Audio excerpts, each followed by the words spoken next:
Assalamualaikum warahmatullahi wabarakatuh. Di sini kita akan membahas peran IT dalam komunikasi bisnis pada teori dan penerapannya. Dasar teori. Yang pertama, pendahuluan.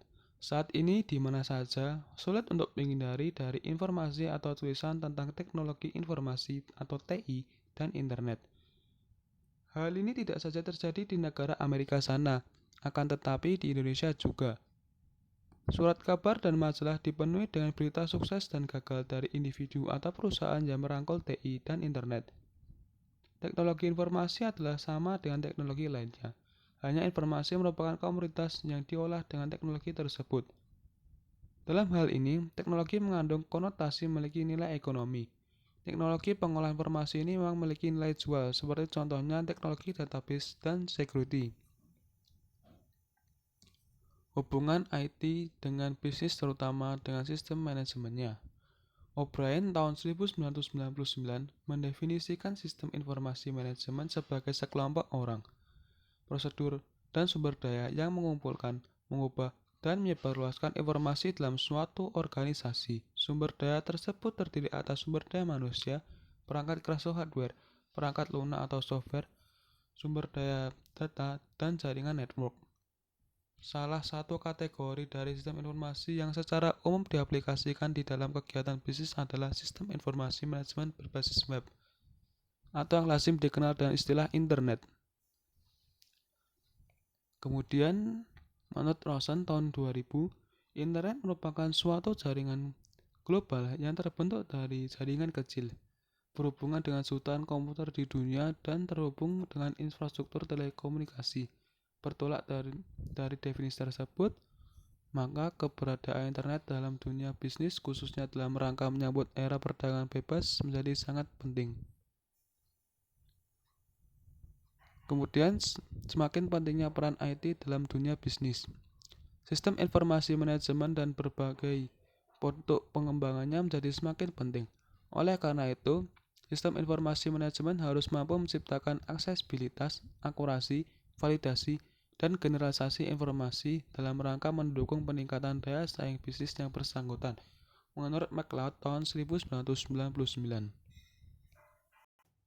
Namun demikian, pengembangan sistem informasi manajemen yang optimal tidaklah mudah, karena arah pengembangan tersebut harus searah dengan kebutuhan bisnis sebuah organisasi secara global, tanpa mengesampingkan faktor eksternal maupun faktor internal organisasi, serta kondisi persaingan dengan para kompetitornya.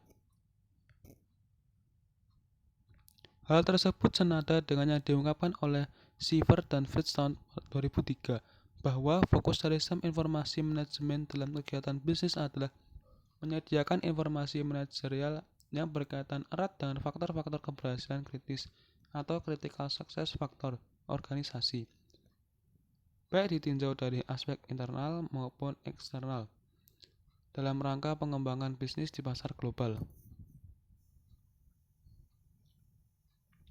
Perkembangan teknologi informasi dalam dunia bisnis. Dalam dunia bisnis, teknologi informasi dan komunikasi dimanfaatkan untuk perdagangan secara elektronik atau dikenal sebagai e-commerce. E-commerce adalah perdagangan menggunakan jaringan komunikasi internet. Dalam dunia perbankan, teknologi informasi dan komunikasi adalah diterapkannya transaksi perbankan lewat internet atau dikenal dengan internet banking. Beberapa transaksi yang dapat dilakukan melalui internet banking antara lain transfer uang, pengecekan saldo, pemindah bukuan, pembayaran tagihan, dan informasi rekening. Layanan TIK sekarang digunakan oleh semua sektor ekonomi, mulai dari pertambangan dan pertanian sampai layanan finansial, manufaktur, dan kepariwisataan. Jejaring privat ini hadir di semua industri global, di mana perusahaan multinasional menjadi perusahaan jejaring. Para pengguna bisnis berskala besar memiliki kebutuhan akan sistem yang cost efektif, luasa, aman, automate, terpadu, dan terandalkan.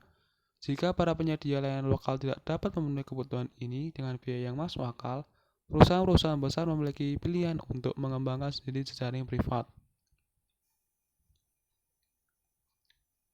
Perkembangan teknologi informasi dalam dunia bisnis.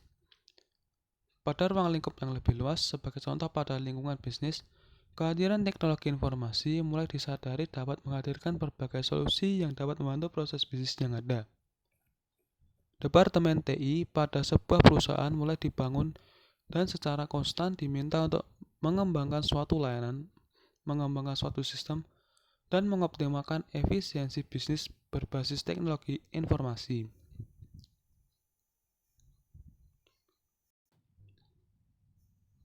Teknologi informasi dalam meningkatkan keunggulan kompetitif. Perusahaan di masa era informasi adalah masa transformasi yang revolusioner. Kinerja perusahaan tidak hanya dinilai dari sisi finansial dan aktiva, tetapi membahas segala aspek yang harus menyediakan cost leadership, differentiation, dan fokus. Era informasi perusahaan lebih responsif untuk menjawab tantangan pasar. Persiapan untuk menghadapi tantangan perusahaan saat ini banyak mulai memutuskan untuk outsourcing untuk memperbaiki kinerja perusahaan terkait dengan proses bisnis yang bukan merupakan core competence atau core bisnisnya. Diharapkan dengan menyerahkan pengelolaan proses tersebut ke tangan perusahaan lain sebagai mitra bisnis yang memiliki core bisnis di bidang tersebut, terciptalah sebuah proses dengan kinerja yang optimal. Kemudian, komunikasi bisnis melalui teknologi informasi dan komunikasi.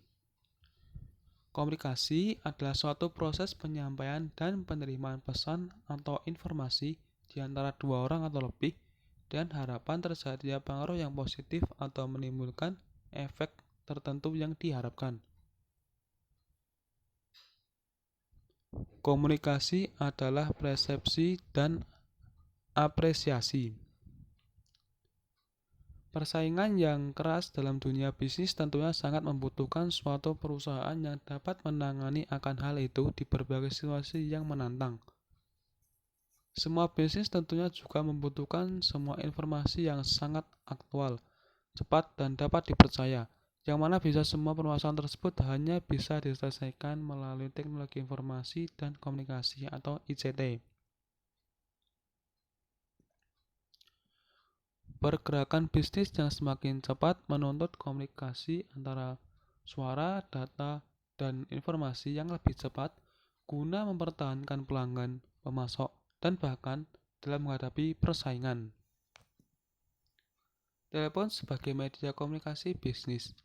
Pada awalnya, komunikasi dalam dunia bisnis dilakukan dengan menggunakan suatu perangkat komunikasi yang disebut telepon, di mana dengan alat ini para pelaku bisnis dapat menyampaikan informasi dan berkomunikasi dengan pihak lain dalam rangka menjalankan bisnisnya. Kemudian, internet sebagai media komunikasi bisnis. Secara umum, ada banyak manfaat yang diperoleh apabila seseorang mempunyai akses ke internet. Yang pertama, informasi untuk kehidupan pribadi, seperti kesehatan, rekreasi, hobi, pengembangan pribadi, rohani, dan sosial. Yang kedua, informasi untuk kehidupan profesional atau pekerja, seperti sains, teknologi, perdagangan, saham, komoditas, berita bisnis, asosiasi profesi, asosiasi bisnis, berbagai forum komunikasi. Situs web perusahaan misalnya menyediakan berbagai informasi. Banyak perusahaan dewasa ini menggunakan situs web untuk mengiklankan produk, menerima pesanan produk, meminta umpan balik pelanggan, dan menerima karyawan. Mereka juga menggunakan internet untuk berkomunikasi dengan kelompok terpilih atau pilihan. Salah satu pengguna internet sebagai media komunikasi bisa adalah dengan penggunaan email, karena email adalah sarana internet yang bisa menyajikan tulisan. E-commerce atau perdagangan dalam komunikasi bisnis. Perdagangan sebenarnya merupakan kegiatan yang dilakukan manusia sejak awal peradabannya. Sejalan dengan perkembangan manusia, cara dan sarana yang digunakan untuk berdagang senantiasa berubah. Bentuk perdagangan terbaru yang kian memudahkan penggunanya kini adalah e-commerce. Secara umum, e-commerce dapat didefinisikan sebagai segala bentuk transaksi perdagangan atau perniagaan barang dan jasa dengan menggunakan media elektronik. Di dalam e-commerce, para pihak yang melakukan kegiatan perdagangan atau perniagaan hanya berhubungan melalui suatu jaringan publik atau public network yang dalam perkembangan terakhir menggunakan media internet. Sistem e-commerce dapat diklasifikasikan ke dalam 3 tipe aplikasi, yaitu yang pertama Electronic Markets atau EMS, yaitu sebuah sarana yang menggunakan teknologi informasi dan komunikasi untuk melakukan atau menyajikan penawaran dalam sebuah segmen pasar, sehingga pembeli dapat membandingkan berbagai macam harga yang ditawarkan.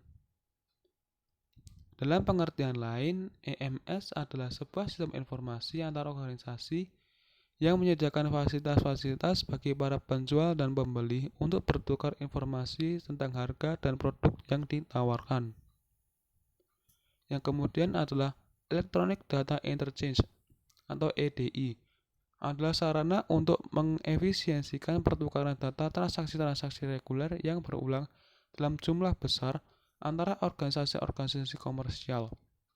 Secara formal, EDI didefinisikan oleh Internal Data Exchange Association atau IDEA sebagai transfer data terstruktur dengan format standar yang telah disepakati, yang dilakukan dari suatu sistem komputer ke sistem komputer lain dengan menggunakan media elektronik. EDI sangat luas penggunaannya, biasanya digunakan oleh kelompok retail besar ketika melakukan transaksi bisnis dengan para supplier mereka. EDI memiliki standarisasi pengkodean transaksi perdagangan, sehingga organisasi komersial tersebut dapat berkomunikasi secara langsung dari suatu sistem komputer ke sistem komputer yang lain, tanpa memerlukan hard copy atau faktur, sehingga terhindar dari penundaan, kesalahan tidak disengaja dalam penanganan berkas, dan intervensi dari manusia. Yang kemudian yang ketiga, Internet Commerce adalah penggunaan internet yang berbasis teknologi informasi dan komunikasi untuk aktivitas perdagangan.